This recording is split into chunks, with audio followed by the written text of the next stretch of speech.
Something's up. I just have a feeling something's up all of a sudden. Thank you, England JT, for the super hearts. Marketing takes over everything else in the WWE. Absolutely. I would have to agree with. Oh, and Philip, thank you for the super heart. Man, very generous night tonight, guys. Please don't say it's because Alex is here because I You're mean, come damn right. on. It's so um Yeah, but everyone would bitch and moan about it. I mean, yes, we can see now the let's I benefits. know Red Sox fan is in the chat room, and I believe he is going to WrestleMania himself. So my question to you, Red Sox fan, What would about you be Alex? He's excited? going too. Oh, Alex too. Would you be excited? Yeah, I know Alex already had his opinion. Now, guys in the chat room, what would you guys think about and that would probably be the main event, I would assume. You can't just have The Rock on WrestleMania pay all that money, assumably for him, and then It's not in New have it York. main event. Yeah. So, what what would you do, Dave? Who would you rather see Brock face at WrestleMania if you were to book it off a Royal Rumble Right winner? I now, know I know we're a little bit yeah, look, right now I know it's a little bit early, but if I had to who is fantasy your book early one favorite? person Who is your on Raw, early favorite to possibly go up against Brock Lesnar? If you were going to say someone would win the Royal Rumble. okay, this is me. I've been saying this all year. Bobby Lashley versus Brock Lesnar is my match. I would like to see. Okay. What about you, Alex? If Brock's the champ, who would you like to see Brock challenge for the title at WrestleMania? Um, I kind of want just like a old school feeling, like like the baby face that's like won the crowd over organically, wins the Rumble. I'll get behind Seth versus Brock. It's funny that you said that. Red Sox fan just says no one wants Rollins versus Brock. Yeah, damn Honestly, who I right. thought you were gonna say? I thought you Drew. were gonna say Elias. Um, so here's my thing with Elias. Because I guess I haven't like talked about his face turn. Do I sound better now? By the way. Yeah, you're good. You're still a little bit kind of breaky, but you're good. Yeah. So I think one-on-one dude before he can kind of get to that top level status. I think he's doing well right now, but I'm sorry, no offense, guys, but this feud with Bobby Lashley and his butthole on camera, it's not really doing much. It's not really doing much for both of them. I agree with you, but I just say that's one match that I would love to see. Brock versus No, Bobby oh, Lashley. definitely. It's one of those for sure. Adam Baum says we'd rather not see Elias get murdered. Okay, fair enough. I'm just saying, like, he's gotten organically over with the crowd by himself. He didn't need that, Vince McMahon type of push, I think he's a better heel. I think he should get the Intercontinental title by WrestleMania. Good luck with Rollins and Ambrose going at it. Now, if you were to choose a side for, I know we always talk about there's no faces, there's no heels in wrestling. We get that.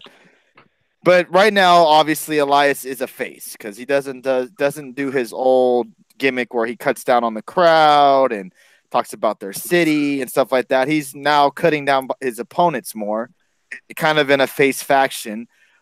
Do you prefer him more as a face or as a heel? Alex, we'll go with you.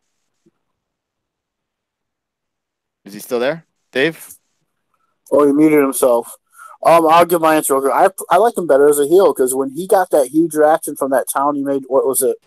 Seattle. They made fun about the Sonics, and it just blew. I mean, that was good. And to me, I don't really like this face turn. I think they kind of jumped the gun a little early because of the Roman situation. Mm-hmm. I think that's why they turned a bunch of people. But yeah, it kind of sucked.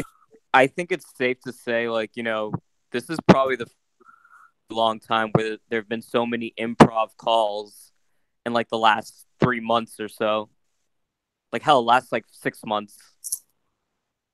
Right, and you're remember WrestleMania last WrestleMania, like, oh, Roman's gonna win. Here we are. Oh, you're breaking up there, Alex.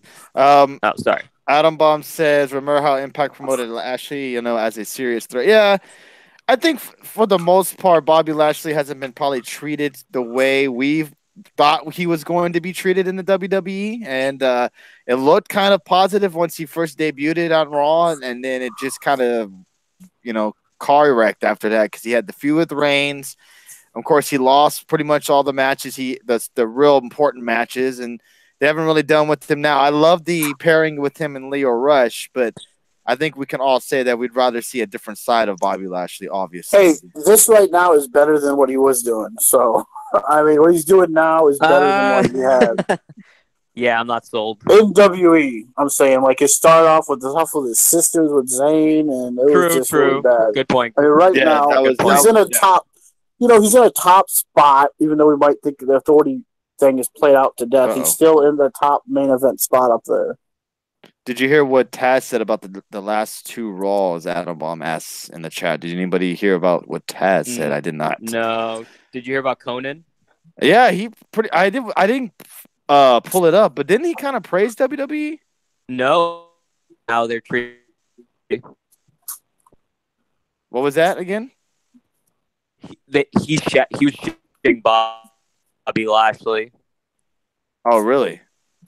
I didn't hear it said. Oh, Brandon Apter is here. What's up, Brandon? Yeah, you're still kind of breaking up, Alex. I don't know what the deal is. Sorry, guys. It's. Oh, here we go. Conan put on Bobby Lashley. When Jeff Jarrett came back to Impact 2 years ago, he wanted more to come in originally as Bobby Lashley's mouthpiece, and I was like, yo, Lashley knows how to talk. That's why now when I see him with Leo Rush, like, I really don't understand that because Lashley can cut a promo, and to me, he should be demolishing motherfuckers, and they should be prepping him up for Brock Lesnar. Amen on Conan saying about Brock, but I don't know about him cutting a promo. Dave, you agree with that? Hey, you even said this, Tony. He was getting TNA. better. That is true. His promos were a lot better in TNA. That is true. I'll give him that. He did get a lot better in Impact. I'll give him that. Whatever it was when he left. What's up, Budweiser? How you doing? Alex needs to get off his track phone and use a landline.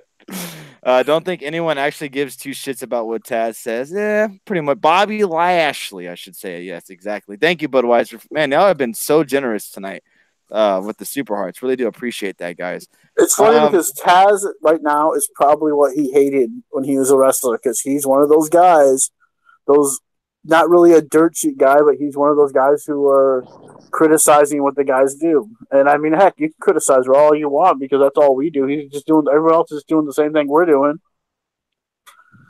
Yeah. Also, Taz said the Raw has been the worst 2 Raws in history, and the WWE doesn't know how to build stars up anymore. Well, it's a lot different now because I guess I've been listening a lot to Something to Wrestle with Bruce Pritchard. I know a lot of people may not like him, may do. But when he talks about them old pay-per-views and talks about old Raws and stuff like that, it makes you think about how differently they advertise, how they portrayed themselves to now. Now it's all about the kids. It's all about looking great. That company, they don't want to look bad in any type of way. They don't want to have any type of real serious edginess. I mean, imagine if Stone Cold Steve Austin came out to the ring in a beer truck and squirted beer all over Vince McMahon, The Rock, and Shane McMahon, and into the crowd. I mean, you think that would go? You would have people. There was kids in the crowd and all this type. Someone could have gotten hurt. In this day and era, they would complain about how Austin drinking for kids. Yeah, exactly. So it would be Dr. Pepper. It would be or that Mountain Dew. No, it would be Kickstarter. Like Mountain Dew Kickstarter. Water. It's just crazy because I was thinking, man, imagine if WWE, how sensitive of a society we live in nowadays. It's different. Yeah, I know. I mean, it is. It's just crazy how different. Because they were fighting. They were fighting for their lives. I mean, they were up against WCW, who they didn't know if they were going to survive that war. Right, Jody. Yep. I'll bet you don't know what she said, but okay. Good job, Jody. She said that's what made it great. Yeah. The spontaneous stuff, man. Nothing was predictable. We didn't. Exactly. We had no idea what we were going to get week from Raw. And that's what made Raw so damn great. They had someone who was kicking their ass, and it made them step up their game. And that's the problem right now. Like, there's no competition. So even if the creativity sucks, the money's there. Yeah, I mean, even Velvet Sky has been tweeting about that a lot lately. I don't know if people follow Velvet Sky, Billy Ray's wife or girlfriend. She's been tweeting all these old like gifs or little videos of when it was good, and she said that's when it was really good and when she liked it when you grew up wanting to be a wrestler. But yeah, I mean, times have changed. It's not about that anymore. It's about the kids. It's about PG. It's about because they're a publicly traded company now. All that stuff. They have more people to answer to. They have stock. That's very true. That's very true. Let's go into the XFL to the chat room in here. That's the PC world we live in now, guys. Exactly. Also, Stone Cold would use root beer. If James Storage came out to WWE, he would have to get rid of his beer bottle. Yep, he would have to use probably a totally different gimmick. It's just crazy how times have changed. WWE is also reportedly interested in some former NYC competitors. WWE is reportedly interested in signing Karen Q and Rachel Ellering, who both competed in the Mae Young Classic this year, according to everyone's favorite Dave Meltzer.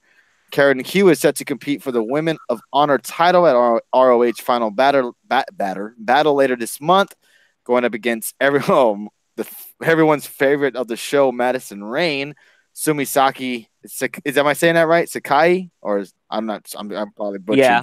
And Kelly Klein, Ellering, the daughter of WWE Hall of Famer Paul Ellering, we all know her, continues to take any bookings and recently noted on Twitter that she is looking to fill up every weekend in January.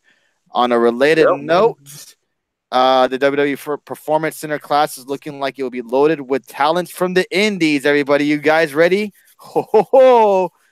The Observer reports that former X Division champ Trevor Lee, former tag team champ ACH, and Australian indie veteran Jonah Rock are expected to star.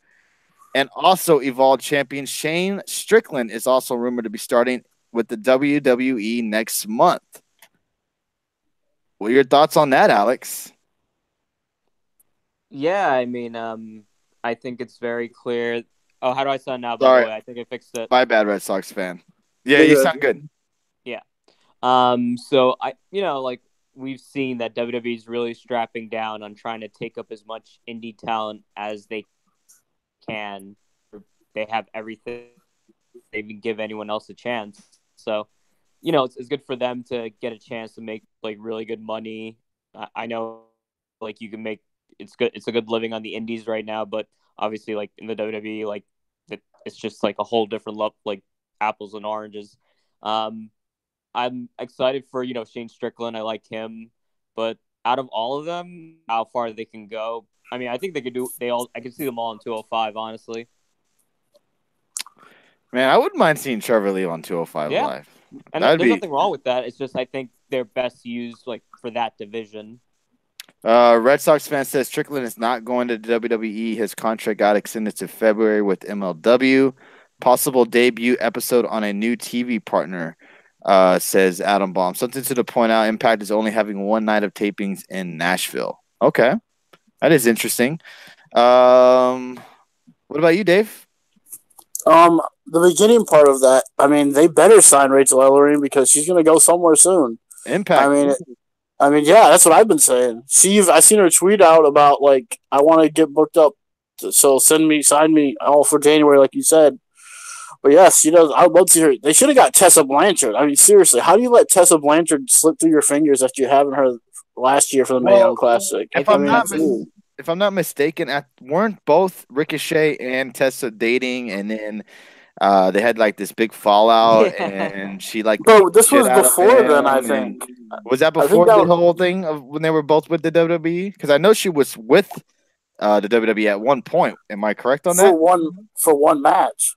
I mean, that's it. She was there last year. She was just there for the Mae Young, and then I know they did one more match with her. Yeah, and after that, I know all that drama, whatever happened, and it kind of soured relationships. And I think Tessa signed to Impact till next year, right?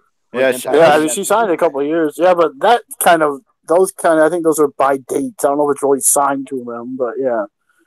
Like you get paid to come to a show. Also, Bob Baruski says that Beer City fucking Bruiser is also WWE's interested. I don't know much about him. Not anymore. You're gonna change that to Root Beer Bruiser. Yeah. I don't know much about him. I could see him as a Wyatt family lackey. Yeah, he's Oh, okay. He would look good in that type of a role. Yeah, by his look and just like you could see how Vince will look at him. Okay. What about you, Dave? Would you be excited to see Trevor Lee on 205 Live? Not really, but because I think that's as far as he'd probably go. But it would more likely be NXT because it would make most sense to go to NXT because all these guys are in Florida. It seems like anyway. So, Tessa Blanchard was a problem backstage. That's why they didn't sign her. She's Oh, looking. Hey, maybe she is, but you know what? Look what she's doing right now. She's had one of the best years in pro wrestling out of a lot of these women for that Mae Young Classic. You could say we lost Alex. yeah, we just lost Alex. I'm gonna send him an invite back. Sorry for the technical difficulties on Alex's side, and it's that New Jersey internet, bro. By his look, he's like earthquake. Oh goodness gracious. Okay, I guess He's a big guy. Oh, He's and back. he's back. He is back, everybody. But if AEW is made, they would want Tessa. Okay, All Elite Wrestling. But let's not forget, Tessa is also doing an agreement where she can do. There's this other women's wrestling coming to Access, I believe, or some channel like that. Or I can't remember what it's going to be, like similar to what Glow was, I guess, where it's all women wrestling. And Impact is allowing Tessa to go work there too. So she could easily do all shows if she wanted to, because I think with Impact, you only signed like come here, work these dates, and then you go other places to work these dates and all that. Now, Red Sox fan mentions AEW, and we haven't had Alex on the show since this has been mentioned.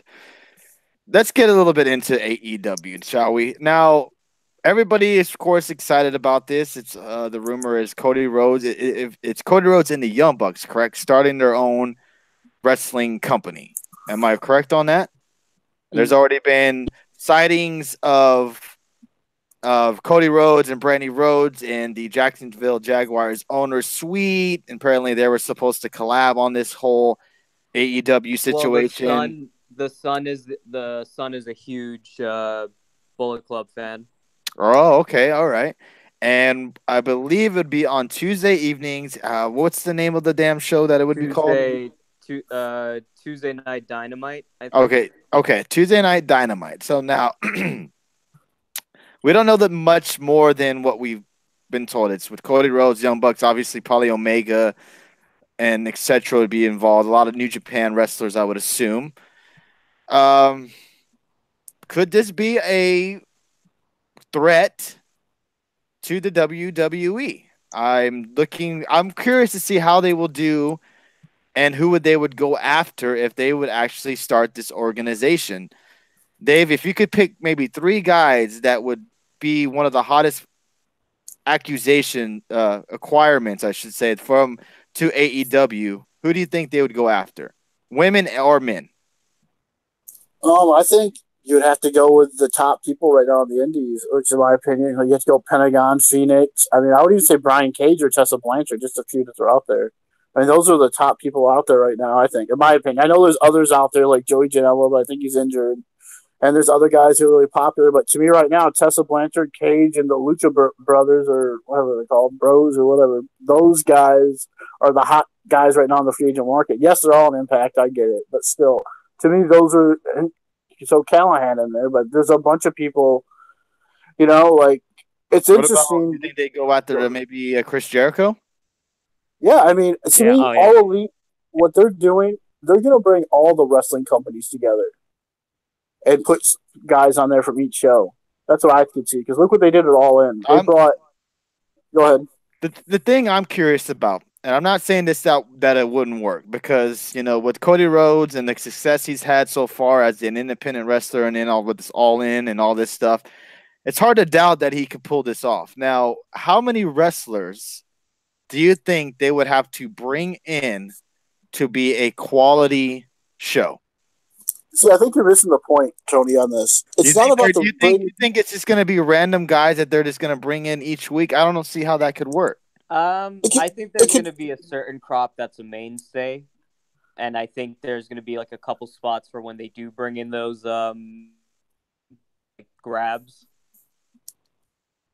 Yeah, because you look how Impact does it now. They keep bringing people in all over the place. I mean, they have their Cage and Impact right now, some of their main guys, but you've seen Pentagon and Phoenix that came in out of nowhere, they started being on Impact. Could this hurt Impact? I think it helps them because just like how all their guys, they would still show up and wrestle on MLW every Friday night. A lot of the same guys that wrestle on Impact, like Phoenix and Pentagon and Callahan, all show up. I agree. I agree to a certain extent, but so the big thing with this All Elite Wrestling is that they have the backing of a billionaire. This is all true, right? So what the big thing that's different about this federation is what are they going to provide that would actually provide competition? In this case, is network TV possibly, right? Yep. Like they can acquire a spot on, like, I'm not saying like they're going to get on a Fox like how WWE is going to be doing next year, but like, you know, like a decent channel like where they can actually get some actual like view, like some not significant viewership, but enough to you know, like actually like stay. If you have the budget in there, then I think with time, who knows? But I still think as of right now, I don't think Vince is gonna just bat an eye. Yeah, but I just don't see. I could be wrong. I don't see them offering out exclusive contracts where you can only work here. And this is not going to be like WCW Nitro, where you had just two companies battling out and that's it. You're only going to have guys here and guys there. I think with the way the world is now with indie wrestling, it's going to be, you're going to see a lot of indie guys on a lot of different places. But that's why I think you're going to see a lot of it like that. With the billionaire owner of the show, where we're all assuming this is happening, you know, with the owner being a billionaire and all, you don't think he'd want to maybe say, you know, I'm not willing to risk all this money into you if you're going to be wrestling somewhere else where you could possibly get hurt? Well, I want to exclusively want you to wrestle at AEW. This is not no Joe Schmo company. We want to be a legit competitor.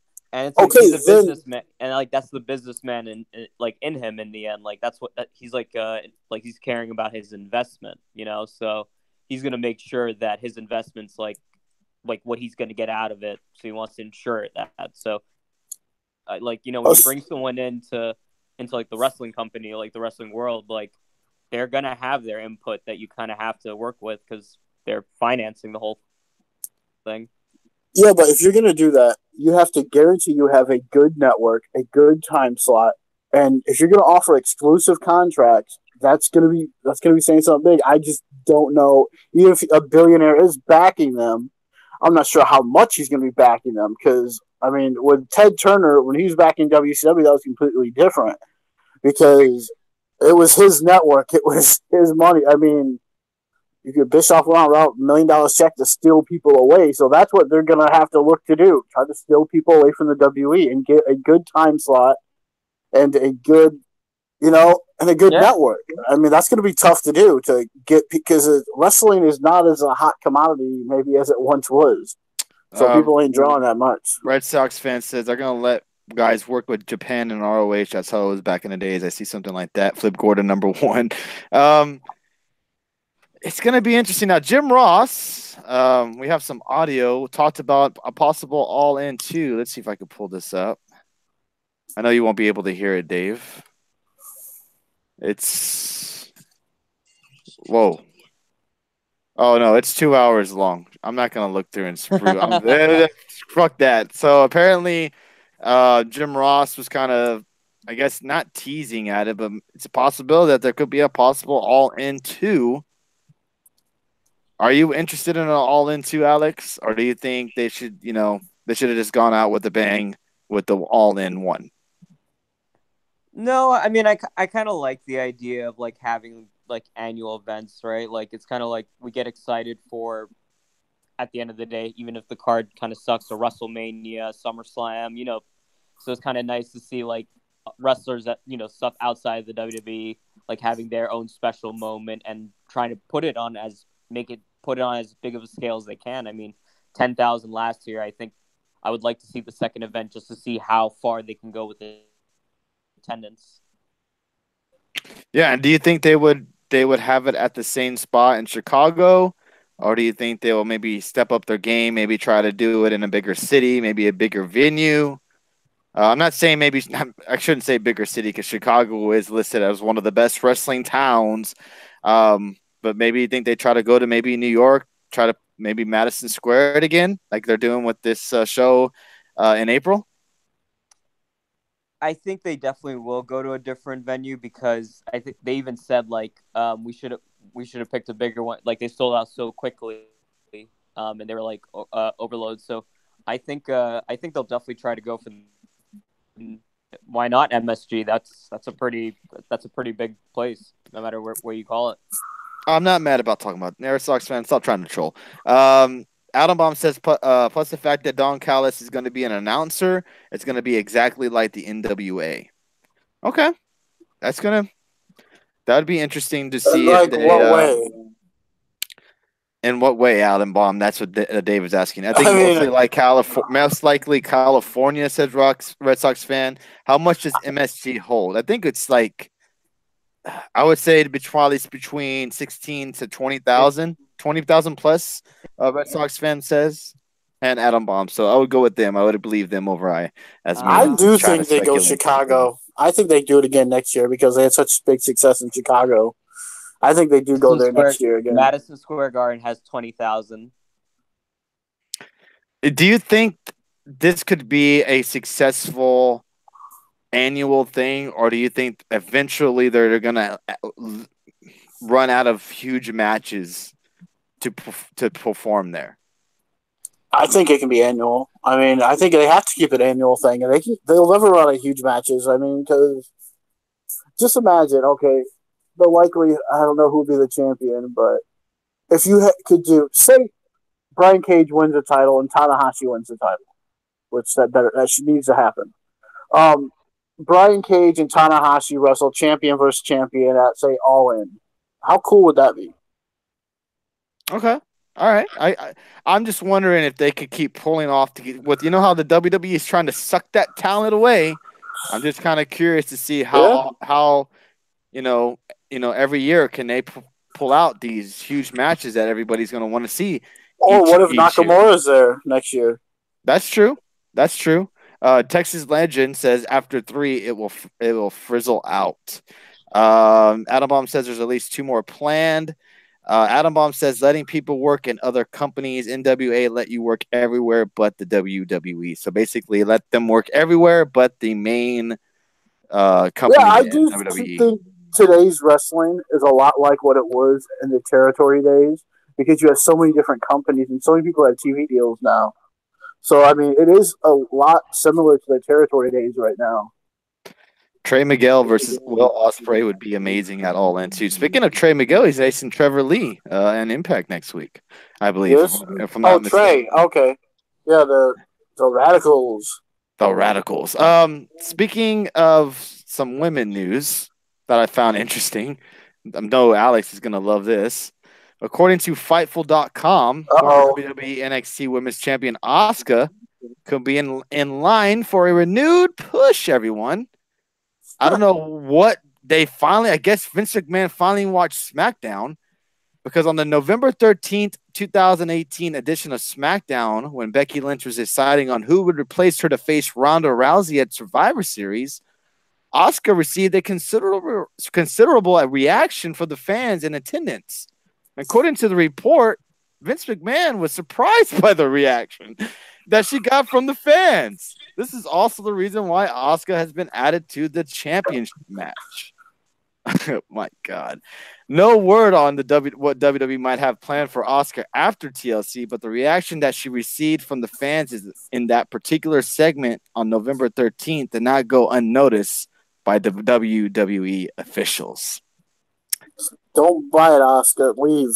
Did we say the Radicals again? It's the Rascals. Rascals. The Radicals, the Rascals, whatever. 2001. No, it's called Bros. We got some more stuff to talk about Cody Rhodes. So what do you think about this, Alex? Apparently, Vince McMahon was surprised by this reaction that Asuka got, even though everybody in the world would love to see Asuka take on Ronda Rousey at Royal Rumble or wherever.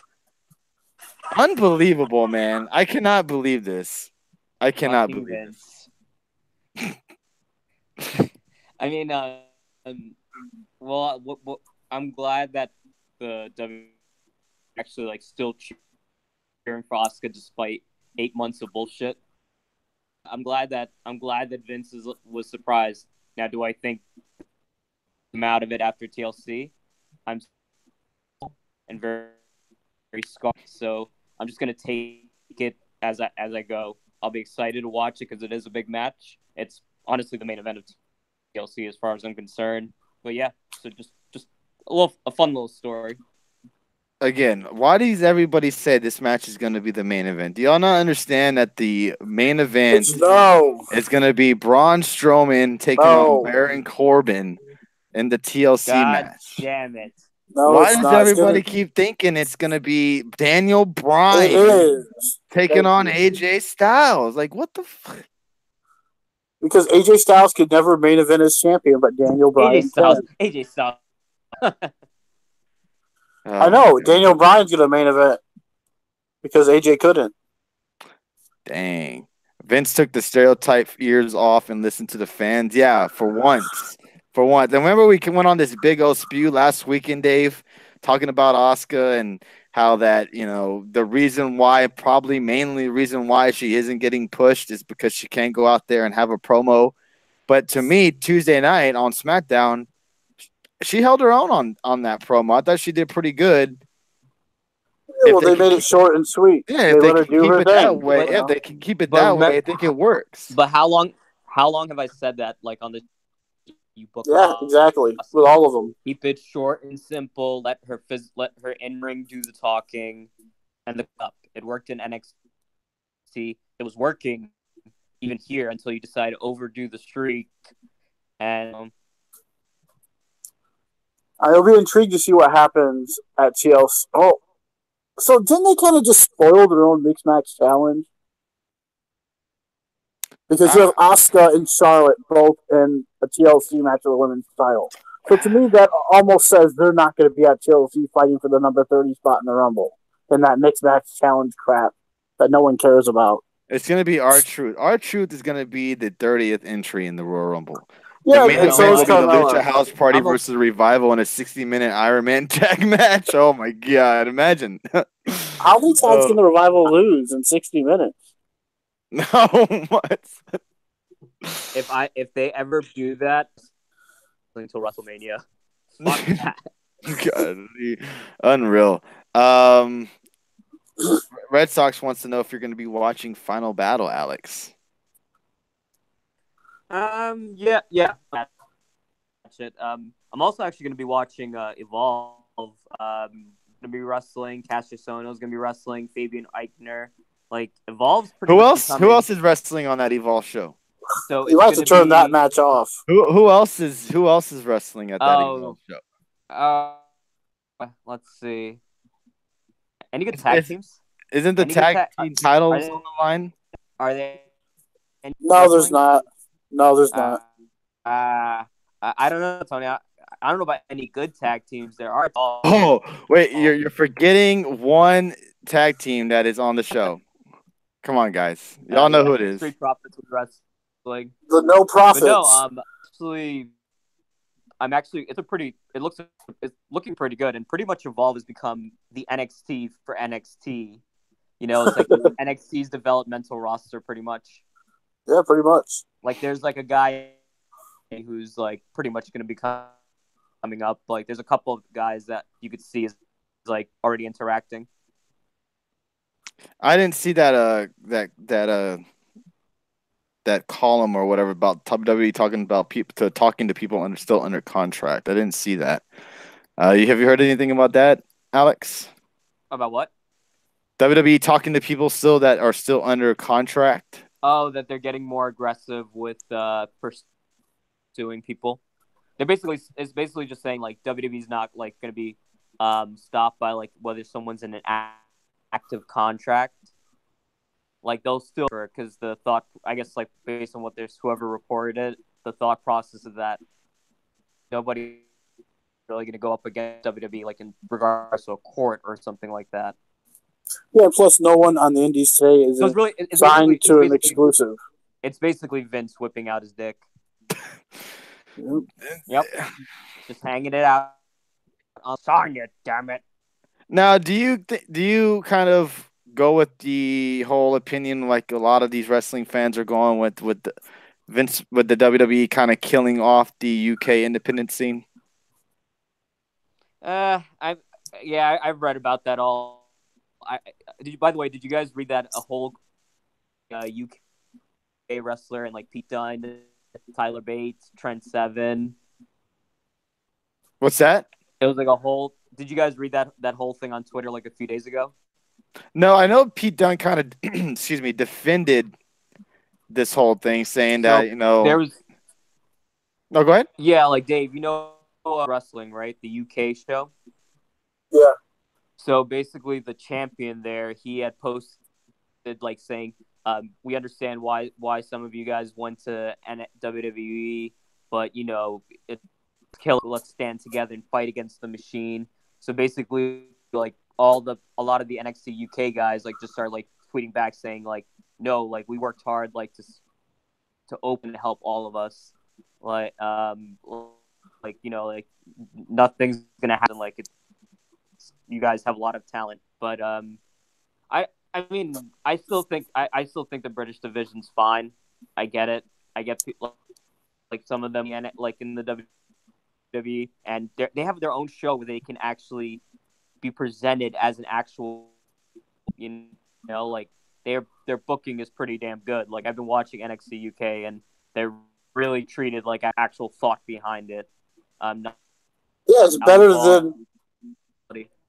Yeah, UK NXT is kind of becoming what NXT is kind of falling away from a lot and becoming more of a lot of what WWE, Raw, and SmackDown are a little bit. They're kind of falling into that trap, and NXT UK is giving you that straight up wrestling. And now they're giving you a UK takeover. Could this be you think, a possible threat to the regular NXT? I think it is. At the end of the day, if it's under the same as threats. Oh, great! We're gonna have dueling brands now again. NXT UK, NXT. What about this? Like, I realize, like, could you imagine that much like actual creative investment into 205? Like, yeah, there, but like that consistent, like putting a storyline in, like making it feel special, like how UK has a takeover. Why can't a mini special? Just like put a name on it, like make it feel like they have their own. So it's not just one title match on a pay-per-view. It's like stuck in a pay-per-view. Yeah, I agree. They should 205 Live is crap right now. Do that to 205 Live. They should honestly make it to. Presentation's a huge thing. I was just saying presentation's a huge thing. Hey, I've been saying this for a long time too. 205 Live needs to go to Orlando and be able to produce their own shows there, and to be able to do something there where they can do their own stuff. Even if you partner them with the NXT takeovers, that would work too. But because it's so hard, especially right now with this stupid Micmac challenge going on, where they have to be on for only get 30 minutes, you get one match out of which the match was good, but still, you get one match out of that supposed best hour of TV. Yeah, and the thing is that there's so much talent 205 Live has. We'll touch on this show in just a few minutes. That you would think that they would kind of maybe try to showcase a little bit more of it. Some breaking news that happened tonight was that Big Cass apparently had a seizure at tonight's House of Hardcore event. This is legit. Big Cass was set to appear on the second half of tonight's House of Hardcore, but during the intermission, he started having a seizure and fell to the floor in the lobby. House of Hardcore is taking place at 2300 Arena in Philadelphia. PW Insider reports an ambulance was called and EMTs tended to him.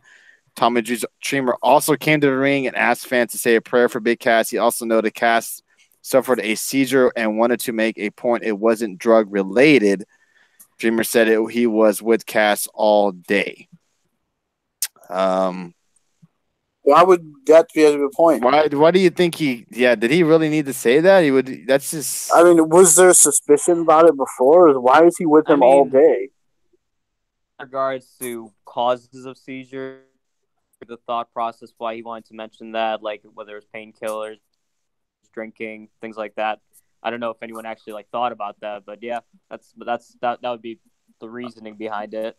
Maybe that's the stigma that people think like, oh, someone Well, like that must. if we've seen the pictures that have been circulating around with Big Cass, and he's gained a lot of weight, and he looks not in the best of shape that he once was when he was with the WWE. That could be caused by drugs, just as a pills or whatever have you, or drinking. So hey, he could have some depression going on right now too. He just lost his definitely. job, lost Carmella, which that could put anyone in depression. But hey, all seriousness, Yes. everyone here, we wish him nothing but the best, and hopefully he'll cover. I'm not a Cass fan, but I hope he pulls through and does as good building the next appearance. Yeah, we know we've all poked fun at Big Cass, and we've all said our certain comments about him, but we never want to see someone suffer like this. And we do hope he pulls through and hope everything is okay. And we do hope maybe this doesn't end his wrestling career. We just hope everything goes well for him. But we talked just a little bit about it before the show started, so we thought we mention it and kind of pass it along. Let's run to NXT. A little rundown from NXT. We did see the debut of Punishment Martinez. He took on Matt Riddle. Forgotten Sons took on Raul Mendoza and Humberto Carrillo. Shayna Baszler defeated Dakota Kai. And we got the ending segment with Tommaso Ciampa, where he kind of instigated a steel cage match between Black and Johnny Gargano, which will happen later on in the future on NXT. I know you love my shirt, Red Sox fan. I wore it just for you. Dave, I know, wasn't too excited about Punishment Martinez losing his debut match. So I think Dave's going to have quite a bit to say. So we'll go with you first, Alex. I believe you did watch NXT. Your thoughts of his debut and him losing his first match? Yeah, I mean, good to see Punishment. I mean, I became a fan of him towards the end of his run of ROH. He's a pretty solid big man. If we're being honest, he's what Baron Corbin was trying to be in terms of like how he's presented. He looked good. I mean, the whole thing about losing on your debut. I mean, there's been so many that's come in the past that's lost in their debut. Dijak. Yeah, and that's actually that's then later down the road they actually being built. Like you see, like Dave said, Dijak's now a promo package. So I'm not bothered by the loss, and I mean it's against Matt Riddle, who's being established as an in-ring badass. So I'm fine with it. I think Punishment right now is not really. I don't see him really. Now he's probably going to kind of just be in the back for a bit, and then as you get a little away from the WrestleMania season, I could see him getting more prominent. Now, Adam Baum in the chat has an interesting opinion about Matt Riddle. I'm not really saying that I agree with him, but I kind of agree with him, but I want to give him a little bit more time. But he says that Matt Riddle is boring. Red Sox fan says yes in the WWE that he is boring, and his Riddle entrance is horrible. What are your thoughts? I know it hasn't been very long that Matt Riddle has been in the NXT. He hasn't really even had a serious match or even a feud yet. It looks like he's kind of feuding with Cassius Ohno, but his matches haven't been taken seriously. Your thoughts on Riddle so far, and then we'll move on to Dave and his Punishment Martinez opinion. So I in the ring, I think he's pretty damn exciting to watch. The way he when he just turns that switch on. I like that about him. Outside the ring, it definitely leaves a lot to be desired. When you hear the bro gimmick, they first of all they overkilled the bro gimmick as expected. Russo did bro, and immediately of Zack Ryder, his woo woo woo style. You see how upper management sees how the gimmick can take you. It's a top contender. I say definitely keep him as a bad dad in the ring, but they definitely got a spaciness. Red Sox fan says he's a bona fide indie guy or New Japan and ROH. I love how Riddle flips his shoes off. Says Jody. Yeah, that's a good. I don't think it's really fair to really give him a opinion yet in And NXT because he hasn't really but you been know what he you hasn't could done say anything though, yet. and what you could is like he's different, like just like when he's in the ring, it's kind of like when you would see a Brock match, like you could see he's unpredictable. Maybe he'll knock you out, like Cassius Ohno out in 2 seconds, or have a decent 5 minute match with punishment. All right, Dave, go ahead. Your thoughts on the Punishment Martinez debut and Matt Riddle. First of all, I'll go Matt Riddle first. Give the guy time. He's had one match. This is his first actual match. If you count that with Ono last week or whatever it was 2 weeks ago at TakeOver with that one little knee and match over. This is his first match. Give the guy time to get used to the WWE style. That being said, what the fuck? I mean, Punishment Martinez was brought in. He was already a badass in ROH. I mean, the dude looks like a straight killer. He really does. So did Dijak before he got there too. Then they killed him really quickly. I mean, it's like, damn. And to top, the match was good. I'll give you that. To top it all off, you bring in the badass Punishment Martinez. Oh, he has to tap out to. You have to tap out to that Riddle. You can't get knocked out. You have to tap out to him. What was the point of this match? Nothing. It was just to set up, continue the feud with Cassius Ohno, who comes out and knocks him out with the roaring elbow, and just to continue their feud. So you could have had Matt Riddle wrestle some nobody out there, and we could just still done the same exact thing with this Cassius Ohno feud. I hate how they're starting Punishment. He should have been started off, built up right, kind of like they did to Keith Lee, but look what happened to him. But yeah, I mean, man, Punishment should have been built up a lot better than this. That's some BS right there. I'm sorry. Punishment deserves a lot better than that to be his first match. He should be winning his first match, not losing. Man. And they Dijacked him. I mean, Dijacked, like, man, he's going to be awesome in NXT. Then they make him lose his first 5 matches. I don't think he's even won a match. Go ahead, sorry. I think if they're now that they're rebuilding them, like I said, it's like it goes back to losing on your debut. Yes, I'm not the biggest fan of it, but like if they're rebuilding him, like I'm fine with that. No, I'm talking about Punishment, but yeah. Oh no, I mean, how Punishment was handled, but yeah. Yeah, did he have to tap out? I mean, no. Red Sox fan says some indie talent is brought in to the WWE to get buried. Punishment Martinez is on that list. It seems like it. Hey, yo, what's up, John? How you doing again? Again, thank you, everybody, for joining us. It's Shooting the Shit, episode 32. I mean, believe that or not. There's a couple of indie signups that I don't really see going far. I mean, like, you think of Candice LeRae, you think of maybe even Punishment Martinez. There's a couple kind of. I'm worried about Deonna Purrazzo now, too. It's like, geez, they made her lose on a live event to freaking Mrs. Undefeated. Oh, brother. Well, Belair's a star, so I'm sorry. I find Riddle boring outside of WWE as well. Okay, all right, fair enough. Speaking of which, we got a week.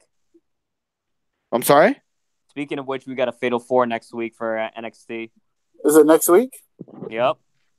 Oh. Well, the women's title? This coming week. No, contendership. Oh, okay. Yeah, I know they said she's the first one to make it. So I'm assuming Nikki Cross will be in there. Deonna Purrazzo definitely won't. What's up, dude? How you doing tonight? Again, thank you everybody for joining us. Red Sox fan, he said he's worried about Io Shirai. What's up, Red Sox fan for life? He keeps coming back in and out. I don't know if he has no connection. Again, I just want to do a cheap little plug. Thank you for everybody for joining us. It's Get the Tables podcast. Our links are above the channel on Periscope. As you can see, that's our YouTube channel and our Periscope. So if you're new to us, please hit that follow button. We'd really appreciate that. We're also on YouTube Live, so if you want to jump over on YouTube and hit that subscribe button, we'd really appreciate that because on December 22nd, I believe, let me go check my handy-dandy calendar. Yes, on the 22nd of December, we'll be doing our big Christmas giveaway the weekend before Christmas. We would love for you guys to jump over on the YouTubes, subscribe to us so you can be entered into the raffle to win a big Get the Tables giveaway next week, and we'll be doing a small little giveaway, so we hope everybody can join us next weekend as well. We're doing a WWE fan shop shirt giveaway. So hope everybody can join us. You got to be here live. We should do some Christmas movies that weekend too. To be in the raffle as well. Next weekend also is the TLC pay-per-view. So we'll be live next Sunday after WWE TLC is off the air. Don't forget, we'll be live next weekend as well on Saturday, giving our predictions for WWE TLC. So it should be a good show next weekend. All right, Dave, Alex, what is your overall thoughts of NXT on past Are we going to Wednesday talk about the night? rest of the show? Yeah, just kind of sum up what you liked about, okay. I don't want to touch on everything. It's only an I hour got show. you, There's got you, only got so you, much. got So, you. out of the show, anything that you're looking forward to, anything that you're kind of dangling what they're going to do with. Next week, Ricochet supposed to find out who his opponent's going to be for the North American title. Your I thoughts? think he's defending it next week. Is he defending it? Yep. I think that's what they said, yeah. That is, yes, they were correct. My God. That's right. That's the big question. Who will be challenging Ricochet? Not sure if you've read spoilers already, Alex, so maybe I'll skip you. Dave, who do you think is going to challenge Ricochet next week?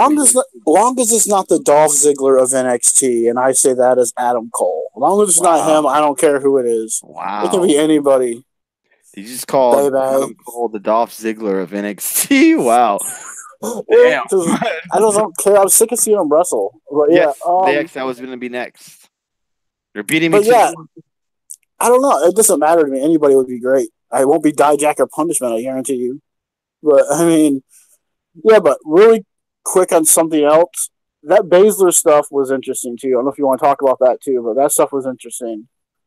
But, yeah. Go ahead. Yeah. Your thoughts. Just your thoughts on it as a whole. Okay. Yeah, I mean, the whole Ronda Shadow chant was kind of funny.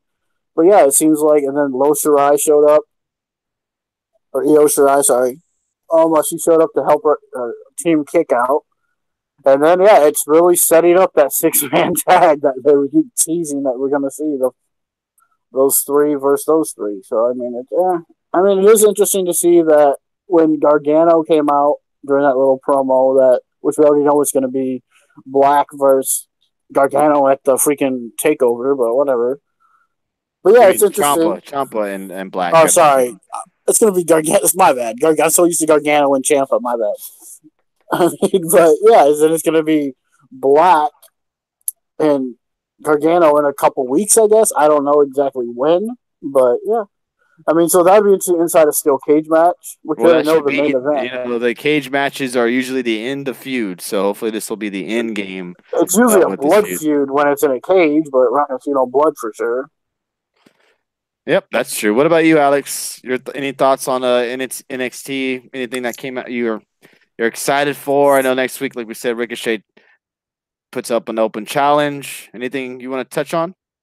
Yeah, I read the taping, so obviously I won't say anything about Ricochet. I know who's going to be in the Fatal 4-Way, if you guys even want to know that. As in for the NXT takeover? No, for the women's Fatal 4-Way next week. Yeah, go ahead.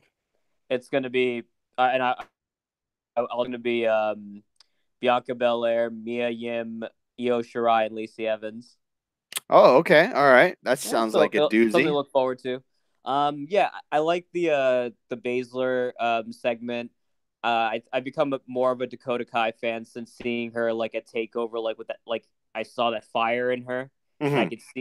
I got behind it, so I was like, all right, this is like, and I thought she looked good out here. I'm glad that they dropped that scared bullshit nonsense.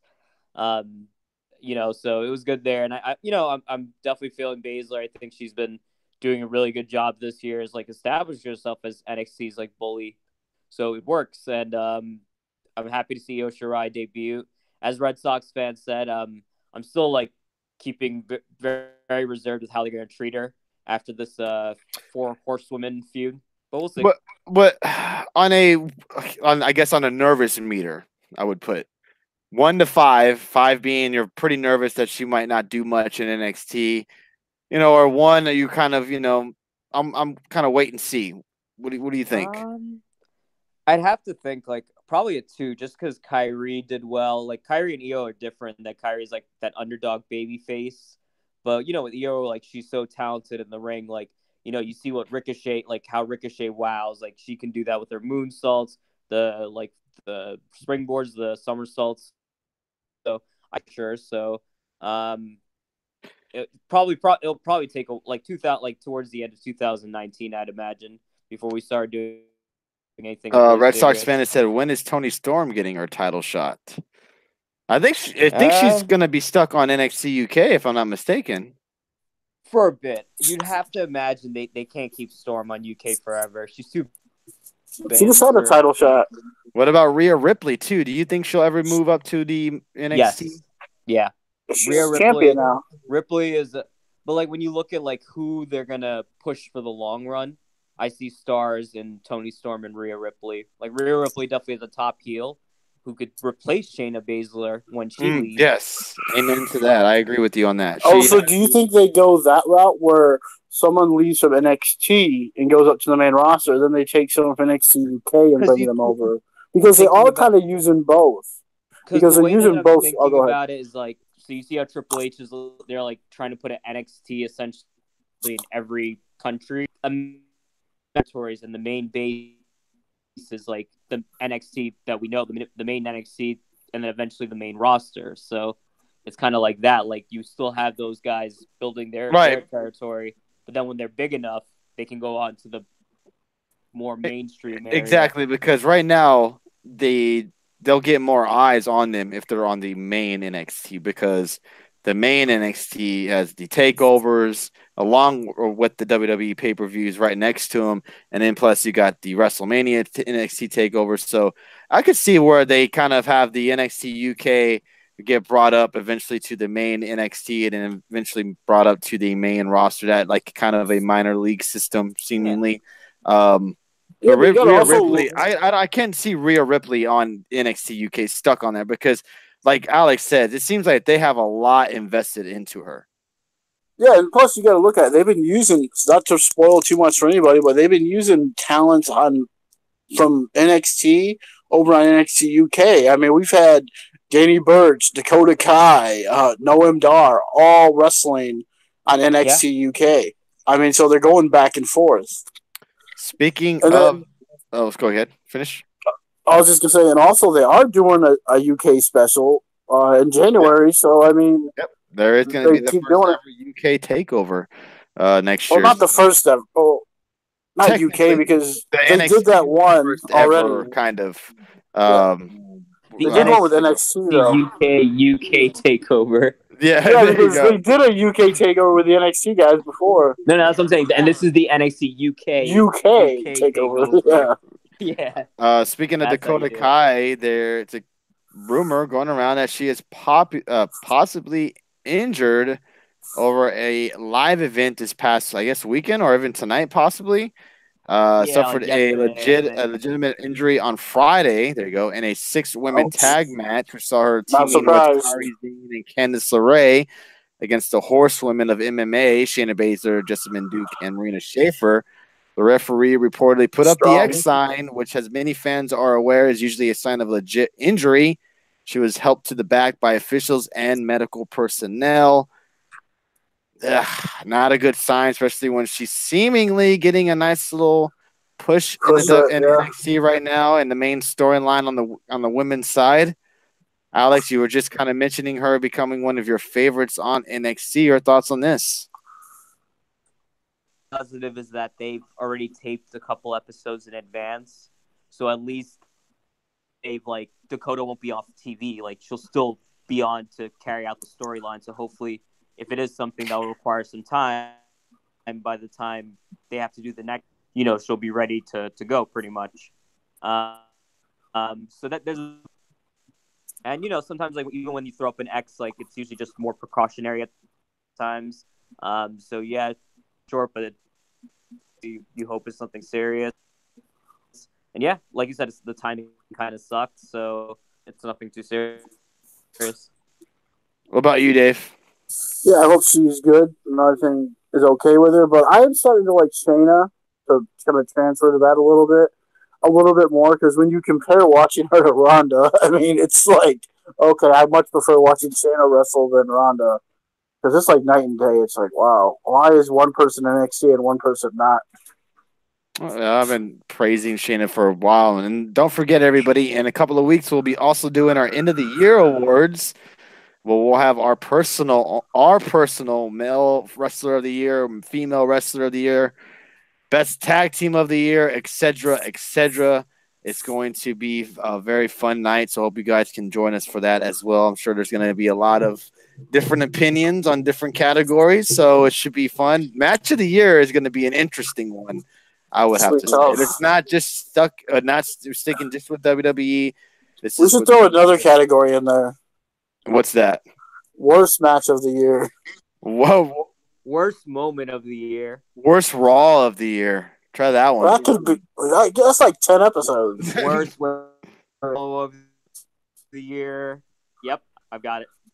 Some people who has seen the other two of the Four Horsemen women are not good in the ring. Some people are saying that the other two are not that good. I know. Well, they just they're still green. That's for sure. Alex, did you see the photo of Strowman's elbow? Adam Bomb asks. Yep. Do you think that man will be ready next week? I guess we could just. Oh, were we going to talk about Bray Wyatt? Yes, I'll go to that as well. I mean, it's still like uncertain. Like you'd have to think that they marketed this way unless they were like leaning towards that Braun would be ready. But I think it will be like a day of assessment type of thing. So hopefully, but I do think Bray Wyatt alternative. Now, seeing that you're in the medical business and you kind of know more about this stuff than Dave and I do, kind of looking at that photo and seeing how his elbow looked, do you think a guy like him could wrestle a TLC match next Sunday? And like it was just like more just cleaning out. He could, if it was like a regular match, I'd say more likely because he could just pick him up with the power slam on the other arm, and kind of just make it a squash, just to kind of. But with the TLC, like that's pretty hard because you have to imagine marketing a crowd of TLC so tamed because obviously cramming a ladder into him, hitting him with the chair, him falling off the ladder, anything like that, even like just hitting it, because it's WrestleMania. You really don't want him to get like a worse injury, especially around WrestleMania. You're really power. They're breaking up a little bit, Alex. Oh, sorry. How do I sound now? Good, a lot better. I think with the TLC it'd be harder because you have to imagine like marketing a TLC match because you have to protect Braun. So I don't. If it does, I'm curious to see how they'll book it. Yeah, and Bray Wyatt has been kind of speculated to be the replacement of Baron Corbin at Starrcade. He wrestled a Baron Corbin, defeating him not once but twice that night. So it's going to be interesting. He's been kind of having these cryptic tweets lately, and that could be the replacement for Baron Corbin. Maybe Braun does show up at TLC and possibly gets taken out that night at the arena, and they don't know who did it, and blah, blah, blah, and they kind of further along this storyline until maybe Braun is able to compete. I don't think it's smart for the WWE to throw in Strowman in a TLC match just quickly because, like Alex said, he can definitely get injured worse. Go ahead. You know what I would like? You know how you said like if someone takes out Braun? What if Lars Sullivan Braun? That's a perfect way to debut a monster like Lars Sullivan. We've talked. I them him to just be squashing jobbers like the Rye Black, and like have him establish name. Yeah. What about you, Dave? Do you think Strowman's wrestling next weekend? I do think he's wrestling next weekend. whether you want to have like Lars take Strowman out or whatever you want to do with him.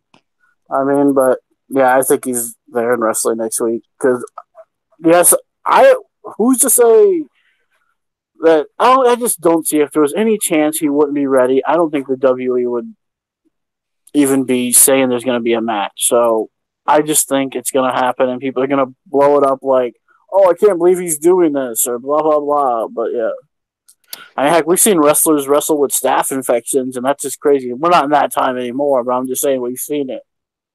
Adam Bomb, yes, I know it. The Fatal 4-Way is in 3 weeks, not next week. Yes, it's in 3 weeks. The perfect way, yeah, the perfect way, but he ends up on Raw. Yeah. Yeah, that would end it really quick because then Braun's going to come back. Braun's going to come back and just destroy him. Absolutely. Yeah, it's going to be interesting to see if Braun Strowman does wrestle next week. Now, yes or no? Would you rather see Bray take his spot? Would you rather see Bray in Corbin, or would you rather see the original match, Alex? Bray. I think you're still lacking in star power, and I think you're not doing anything with Bray. Try him out as a face. Like you don't put him on this Matt Hardy bullshit again. But like build him back up. Like just hit the reset. Like he's like really his booking and the consistent losses have hurt him a lot. But like make him something serious again. This is the time lacking the. What about you, Dave? I don't care about seeing the original match at all because I don't care about seeing Corbin versus anyone. But the best way to do it with Bray, honestly, is to have him continue his old ways to bring down the machine. Baron Corbin is representing that machine right now. So that's what Bray's been saying all along. I have to ask you guys something. So we're like 8 months, like we're like a couple months in. Is Baron Corbin really doing it for you? Like he's just assuming the role that everyone does. He's just when he's on the mic, like I have to stay there because he's gonna say something. He's like, "Oh, damn, that was awesome," or something like that. Or he's killing it right now. He's just He's just saying his heel authority promo. Bray looks no different from last time we saw him in the photos. Bray looks. Oh, that's a porn bot. I agree with you on that, Bob Russi. I was kind of digging him for a little bit, but now they're just kind of shoving him down our throats to where it's just like, come on. It's like it's a handicap match. Like if you're a good heel and you can carry the show on the mic or something like that, that's fine. They gave Baron Corbin like last week, almost 2 hours. Mm-hmm. Of microphone time throughout the whole show. Like he's not someone that you can put the show behind and say, keep it going. Absolutely not. I agree with you. What if Lars took out Strowman and was given the shot at Brock Lesnar? Now you're really dreaming. You must be drunk, Adam Bomb, to think that. Let's run to 205 Live because I'm curious to get Alex's thoughts because we're almost running into the 1 o'clock in the morning time. We're almost going a little bit long. I know a lot of people have to go to sleep soon. And I want to still touch on Becky Lynch. Tony has to watch his Bucks tomorrow, guys. Come on. Oh God, yeah, that's no. I just don't want. A lot of people. I know, especially Alec and you guys on the East Coast. Almost 1 o'clock in the morning. And again, I apologize for the late start. Had some family come over. Kind of last minute kind of thing. They stayed a little bit longer than I thought. But we do appreciate every single one of you that's popped in here. Over 3,000 viewers tonight. Holy moly. Thank you guys so damn much. Dang, with a big fight on too. So Canelo must knock him out fast. So Impact kind of run over with 205 Live. Okay. What did you think of Impact, Dave? Some thoughts on what you're looking forward to and possible Killer Cross maybe joining out Johnny Impact? Well, that's been teased for like the last few weeks. But yeah. When you started this off, I thought we were doing 205 Live, so you kind of threw me. Yeah, Impact was pretty good, I guess. Willie Mack is advanced. And everyone's favorite, Ethan, what's he being called? Is it Ethan Page now? Yes, he advanced as well. Yeah, he beat, which I don't understand that at all, but whatever. Because who doesn't want to see Mr. Airborne himself doing a shooting star press off the top of the little X thing they do. That'd been awesome to see. But yeah, I mean, next week the matches look better because this week they were like, okay, these matches are okay. Desmond and Xavier better make this freaking match. I'm just saying. But yeah, Impact. I mean, there's a lot of stuff that happened that was really kind of pointless to me. I didn't really care for the main event. I do like even though everyone else doesn't like the Alley stuff, but I do like it. I think I like her seeing the more aggressive side of her. Like I told Tony from on, they're like she had more of a Bailey kind of feel to her character before, and now seeing her go dark, I really enjoy that. And we have to talk about the Asylum. Not the one in January, but the one in Baltimore. With Raven sitting right there. And I must have been the only one who thought this. But I was like, is that Vince Russo in the corner in his underwear? What? Because there was a guy just standing. Well, I was saying, it's like I was just saying about Allie, like, it's about like with characters, like when you let them just like go like unloose, like they just like let them go loose and just be like just go creative as you want with it, like you could see that they feel very natural and like it's more believable and you care, like you actually like it makes you pay more attention. So I'm okay with the Dark Alley. Yeah, I mean the little touches she's doing too, like where she like twitching, and then I was like, oh, I like that. There's like a weird little darkness coming out. Go ahead, Tony. What's up, Alice? I don't know. I'm just not feeling it yet. I don't know. It just doesn't come off organic to me. And I know maybe give it a couple of more weeks. I wasn't really a big fan of this kind of storyline to begin with. I liked how they portrayed things, but her becoming on the dark side and now she's just Dark Alley. Yeah, I'm glad they're kind of thinking outside the box and making someone who's mainly portrayed as a face into a heel, like you said, kind of the Bailey kind of comparison. I'll give it some time. I'm not really high on it yet, but we'll see what happens in the next couple of weeks. We had looks like Scarlett Bordeaux interested in the Radicals? Or did I call them Rascals? Why do I keep calling them the Radicals? I got $1. I got $1. What are your thoughts on the Rascals, Alex? Because you weren't on the show last week when we kind of touched on them. I mean, it's a great talent. Definitely, like in the ring, they're extremely exciting. I'm more familiar with Desmond Xavier and Trey Miguel than the other one. Yep. But they definitely bring something that makes you want to watch. Like definitely one of that. Definitely, like Dave said, I want to see Desmond in the Ultimate X.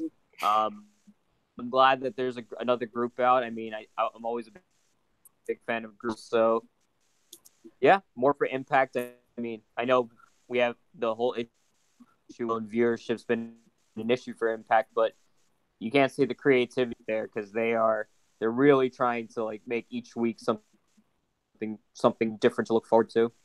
And yet no one's watching it because they're barely getting over 100 viewers. That's what sucks about it. Because, man, I mean, they're trying stuff, even bringing back Raven for the little Asylum stuff. I mean, bringing back people from their past, which, of course, another guy connected to Jericho because he's part of the little Jericho podcast world. So I don't know if, like, the Dolphin owner's son, and so maybe they can do something with that. We'll see. To me, the most exciting thing that I'm most looking forward to is LAX taking on the Lucha Brothers. And we have this Conan kind of, he doesn't know kind of which side he wants to be on. And it's very looking towards where Conan may go to the Lucha Brothers side. It's going to be interesting to see how this plays out when they actually face each other. Alex, it's crazy. Well, go ahead, Dave. What do you think? Yeah. Really quick, it's crazy because we might be, if this was happening a few weeks before the end of the year, this might be the match of the year right here because those guys are going to kill it. I mean, LAX and the Lucha Brothers, I mean, man, the true king of the ropes, Phoenix, I mean, holy crap. Imagine what they're going to pull off on that match in January. I mean, that could be the match of the year right there if it was happening like in this beginning into this year. But that's exciting to see, and I don't care who side Conan goes on. I just want to see this match. I don't care what side he goes to. What about you, Alex? Yeah, I mean, I'm thinking with these four in the ring, it's anything less than than awesome match. I'm big for it. Um, the Conan storyline, I don't honestly care for. I honestly only care about just seeing two. I mean, you see stuff like this going on, then you see what the tag division's like over on our main Tuesdays. You're just like, my God. Mm-hmm. I absolutely agree with you on that. All right. And we got a mixed tag match. Did you guys watch this or Yeah, no? yeah. I was gonna say you. Okay, so just kind of how we touched on NXT, cut up a couple of things that you enjoyed with Impact, and looking forward to in the next couple of weeks, Dave. Well, I didn't see what next week's going to hold, but I mean, I am looking forward to this Asylum show. I mean, it's looking like a good show. We even got announced Eli Drake, even though no one cares about him, but I You hope he didn't gets say thrown his in some name tags. correctly, Dave. You didn't say his name correctly. It's Eli. Oh, Drake. God. It's no one cares. He's about as useless as the Street Profits. I mean, seriously. Whoa. I'm gonna let you pass on that. Anything else? But What did you think of the yes, mixed tag match, and the anything Impact else? version. This was You would better like to than. touch Oh, on go ahead. with Impact? No, but your Okay. thoughts on Impact as a whole. Yeah, this was way better than anything we've seen on Tuesday nights after SmackDown. But yeah, I mean, I thought it was what it was. I mean, I didn't really care for it. I don't really see the point of it just because you have Moose there. I mean, it would have made more sense if it was Cage because he's facing him. But yeah, but you can't have a heel and a face team up. How Well, I dare mean, you get the wrong? It's Trevor Lee taking on Trey Miguel next week. So you know what I knew that it was means. one of Trey them. Miguel is going to advance, and Trevor Lee's losing. So there you go. That would I'm be sorry, Dave. interesting. That would be interesting though. If Trevor won actually made it to Ultimate X. And it's also Rich Swann taking on Dave Christ. Chris, I was just kidding. It's Dave Chris versus Rich Swann next week for the Ultimate X Division qualifying match. The winner of those get the 2 remaining slots for the X Division match. Those are the 2 remaining spots. I believe so, right? It's just 4 men in the match, correct? How are you not going to have Desmond freaking Xavier in this match? That's some BS right there. Sorry, my friend. What else? Anything else you want to touch on Impact before we move on to Alex? I thought it was an okay show. Nothing major happened really on the show. I mean, that I noticed, but maybe Alex said something like he said something about Cross and Cage, which we're going to see that kind of build up a little bit more. Maybe they have a match before then. Bob Rusi says Santana versus Phoenix. Oh, is that next week? My God. Completely forgot about Lee. How dare you, Adam Bomb? All right, Alex, your thoughts on Impact? Since I don't know, I know it's been a while since you probably watched it, and able to talk about it. So your thoughts on Impact as a whole, and anything that you're really looking forward to? It's been obviously like, it kind of sucks like ship how that Impact is really struggling in terms of finding a TV deal. You hope like they do get one. They that they can get like the viewers, the writing's there. Not every week is always going to be a knock out of the park show, but they're trying. You could see that they're trying something each week. What I'm looking forward to is obviously, like I said, how the main event ended, the stare down between Cross and Cage. I love Cross no selling the German, like having that stare. We've been talking about since Cross debut, like Cage and Cross is kind of like a big match feel. So I like how they kind of set the seeds right there. So that's kind of the big thing I'm looking forward to. And you saw the crowd pop for Cross pretty big. Oh, wow. We've ran into the New Japan already coming live on Periscope. Oh, my God. That's how long we've been going. Well, it's actually because we started so late. Yeah, I'm interested. Impact is doing a good job. Like you said, you've mentioned that the ratings haven't been the greatest since the time move. We can just blame Pop TV for that, for moving them to a horrible time slot on a Thursday evening. Hopefully, maybe with football kind of wrapping up here soon, if they don't find a TV deal in the next couple of weeks, maybe the ratings will increase a little bit. I don't really see it happening, but I think we can all hope that the Impact moves on to a bigger and better channel. Yeah, and also it's Moose taking on Brian Cage next week as well. So Impact looks like it might be a must see if you're able to check it out next Thursday evening. All right, Alex, you were watching 205 Live. We've been kind of hyping it up, Dave and I, for the last couple of weeks, telling you that you should watch it, kind of bring it into your wrestling schedule. You watched it this past Wednesday night. What did you think of it? The show, the episode, it's okay. Just to just reorient myself. Brian Kendrick's. So that was kind of something adjusting. What the takeaway from this episode is, I think there's definitely enough talent that's been established to make a decent tag division. Because unless you're in the cruiserweight title picture, everything else very.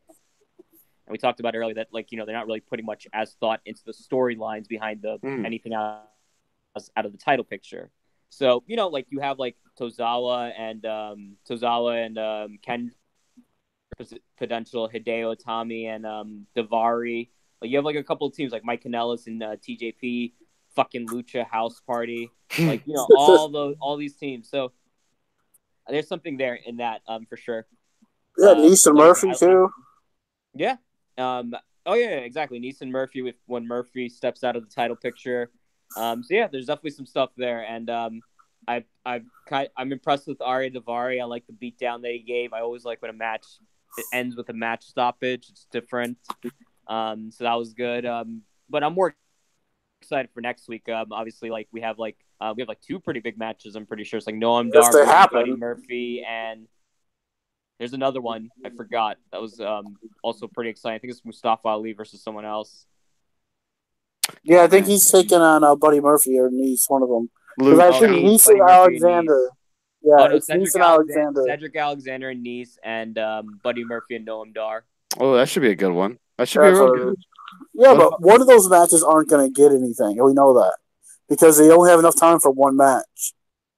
One's going to be very, very. Because we had one match that started it was Gulak and Kendrick, I believe, and then it ended in a disqualification.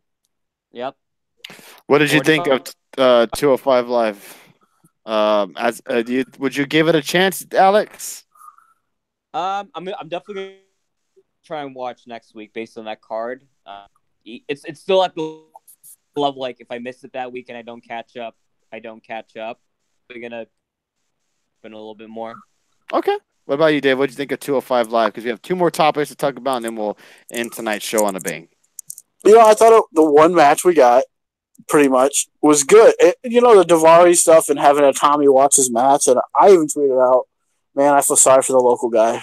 I really do. He's about to get killed because that's basically what happened. So him and hey, Raw needs a new tag team, just go to 205 Live and grab one of them because, geez, they technically have done that already. So, but getting to the Lucha House Party, that match was fun. Against Canellis and TJP, that was a fun match. They use Lucha House, but on fucking 205, it's just two. it's two. No, they did say that Graham Talik was injured or something, I think, but I don't remember if that was true or what. But that was funny because they only had to take it was 2-on-2, and that was it. That's what's funny about it. The Lucha House Party are secretly heels. Yeah, they are, man. Golly. It was funny. They're using pinatas. Dude, I think Devon was booking this match because at one point, one of the guys pushed the other one and said, "Go get the pinata." It's like, what? Nothing will beat. It was like, it's okay. Yeah. Nothing will beat that. The Halloween street fight on SmackDown where they put a pumpkin on Carl Anderson. Oh, yeah. God. And Penelope's over because when Maria starts stomping on Penelope, the crowd boos. I'm like, it's a pinata. Hey, really, the house party is over with the kids. Yep, and that's why they're going to win the tag team champions on Raw. All right. So, before the Revival will, because the Revival will probably lose them again on Monday. But yeah, I thought it was good. Next week looks good too. We'll see which one match gets to make it. I'm hoping it's Nice and Alexander because I think that'll be really good. All right, so two more topics to touch on before we end tonight's show. WWE is considering a all women Queen of the Ring tournament for 2019. Ideas are for a second all women's pay per view show to follow the well received Evolution. Just a quick yes or no, Alex. Would you be interested in a Queen of the Ring tournament? Yeah. Dave? I'm interested in a King of the Ring tournament. I mean, I guess because Ronda's going to win it, right? So it's going to be Ronda versus everybody. No, Nia Jax. Nia Jax, they'll definitely. The face breaker? Yeah, The Rock will give her the trophy. All right, last topic of the night is Becky Lynch. Becky Lynch recorded a record sellout of 90 seconds for her VIP selling this past week, I believe, for her Royal Rumble signing or VIP signing The only sellout in January. Now everybody's talking about how she isn't a draw, or is she a draw?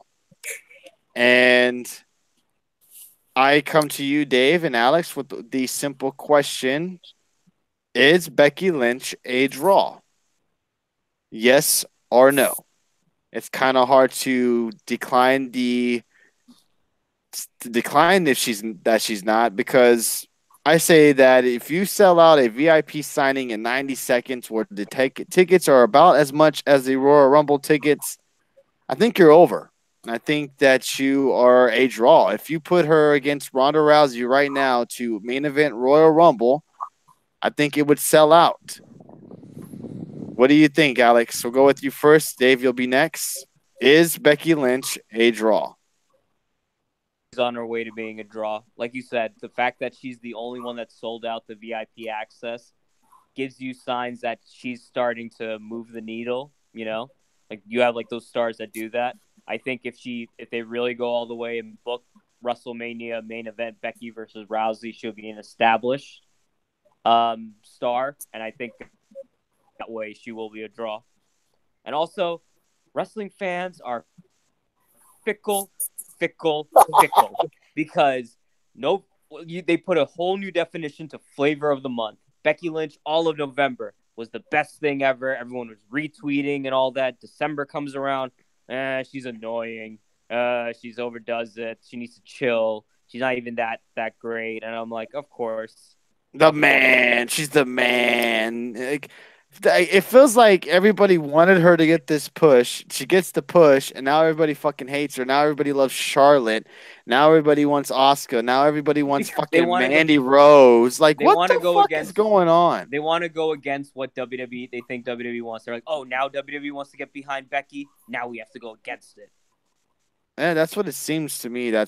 It feels like people just want to hate on something just to hate it. So now they're going to get behind Alicia Fox. Is Becky Lynch turning into the Roman Reigns of the WWE, as where fans are just starting to hate on her just to hate on her? No, you know what? No. Also remember, and I love us, but the IW school is still small when you compare it to, like, her reactions every time she comes out to the live crowd. The fact that she's selling out VIP access. You know who I think is more likely going to become a John Cena Roman Reigns picture? Rousey. Oh yeah, definitely. She already is. Like I shouldn't say everybody, but I should say most fans have kind of turned their back. They're writing all her promos.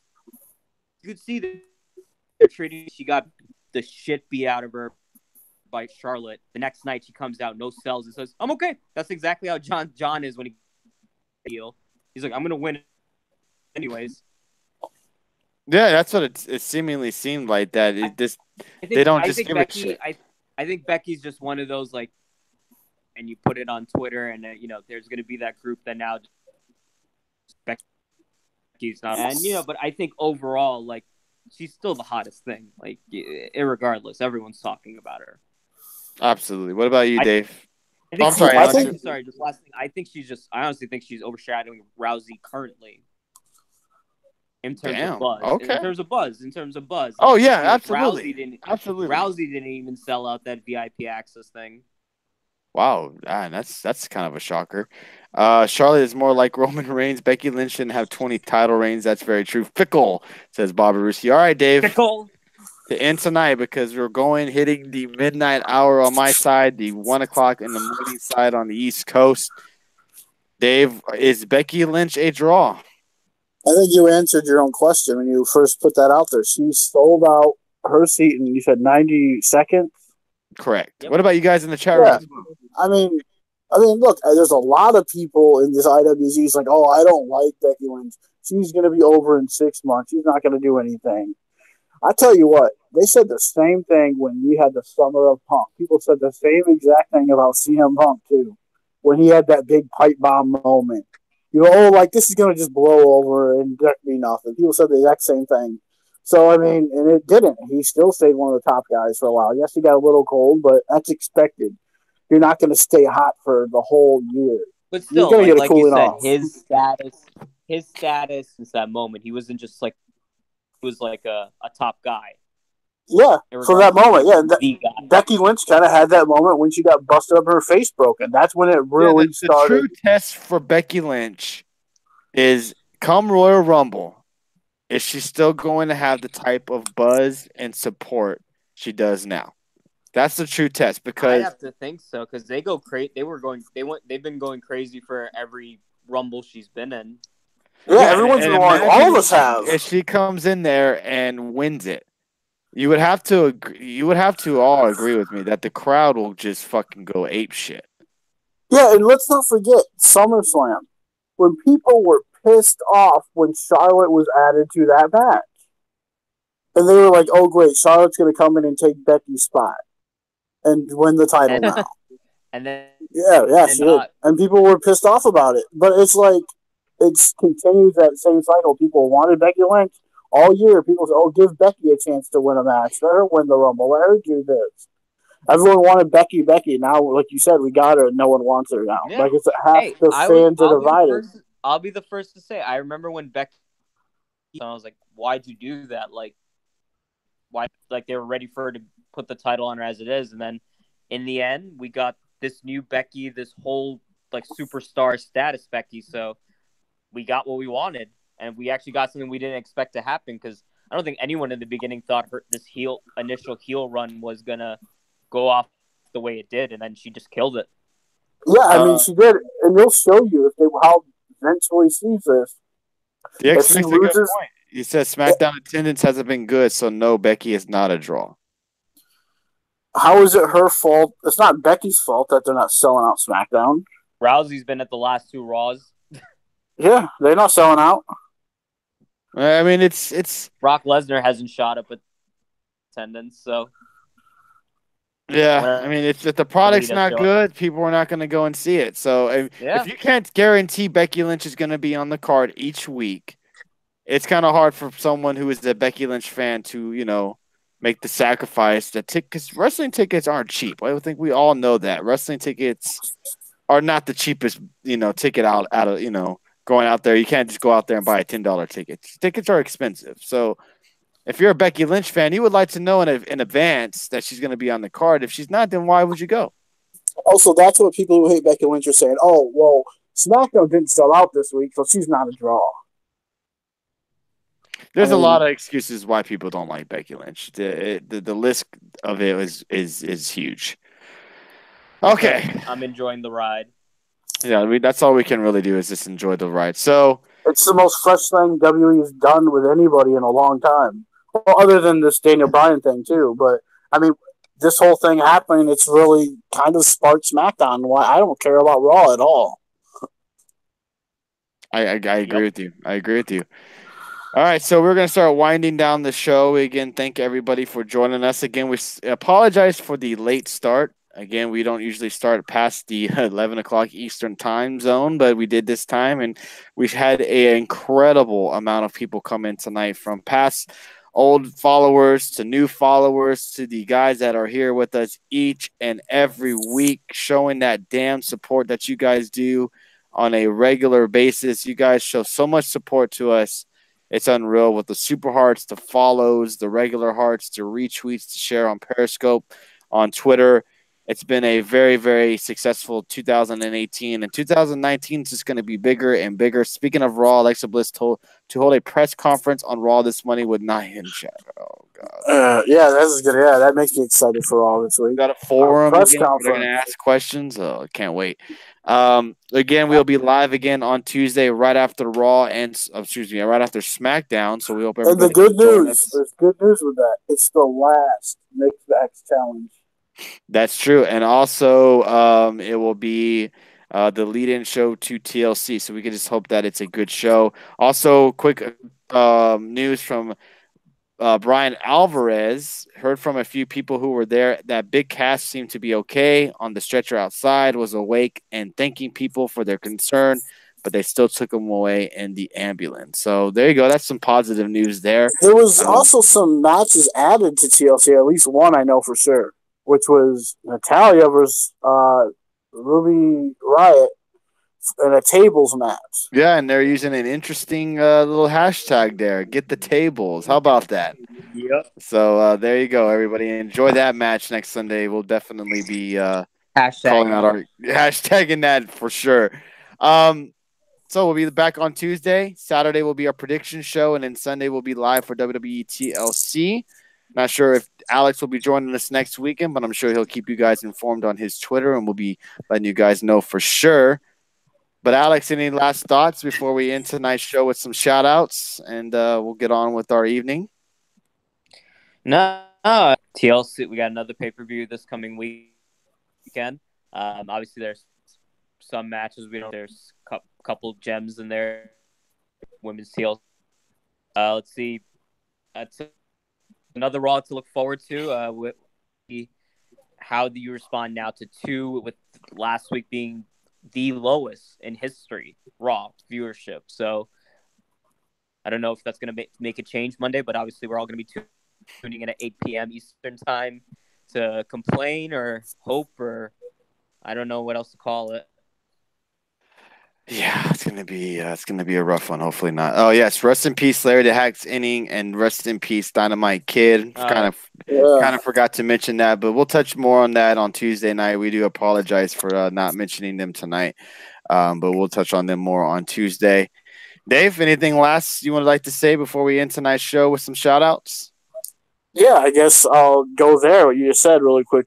I know we're going to talk about it again, but I don't know much about Larry the Axe, but I remember watching a lot of tapes and stuff of like the British Bulldog. So yeah, I mean, I remember watching a lot of those matches. Yeah. So I mean, those were just Dynamite Kid was in ring wise was ahead of his. Oh yeah, that's been the. He influenced so many like small, like quicker guys, like I've seen a series back in the '80s in New Japan, the original, and introducing some of like you could put that on a 205 here, and you could be like, damn, that's some pretty good stuff. Yeah, like a Chris Benoit was that was a big influence. And Dave, like you said, the British Bulldogs were a great team back when team. Yeah, that's what a lot of people have been saying, that he was before his time. So let's do some quick shout outs before we end tonight's show. Peck and Raw, Jeffrey Cross, Alice, Kevin, Ted, Irish, Jamie, Mads Fan, TB1, Bob Aruski, Jody Mania, Speeds in the Benchmark. Who else in here? Mr. Stone Cold, Anthony Ducks Phillips, England JT, Jeffrey Cross is always waiting for those super hearts. Who else? If I miss anybody, please say hello. Red Sox fan, Ducks fan, all you guys, awesome. Thank you guys for supporting us. Thank you, Alex, for joining us tonight. Again, I do apologize for the late start. Again, if you haven't, please jump over to YouTube. Hit that subscribe button. We would really appreciate that so you can get into this giveaway in 2 weeks. If you're new to the Periscope show, thank you for following us if you're new. And if you've always been here for us, we know who you are. We thank you as always. Thank you, Alice, for joining us as well. Thank you, everyone, from the bottom of our hearts. Have a great night. We're going to end you with some fun music that one of the big news is about. Guys, have a great night, and we'll see you guys on Tuesday.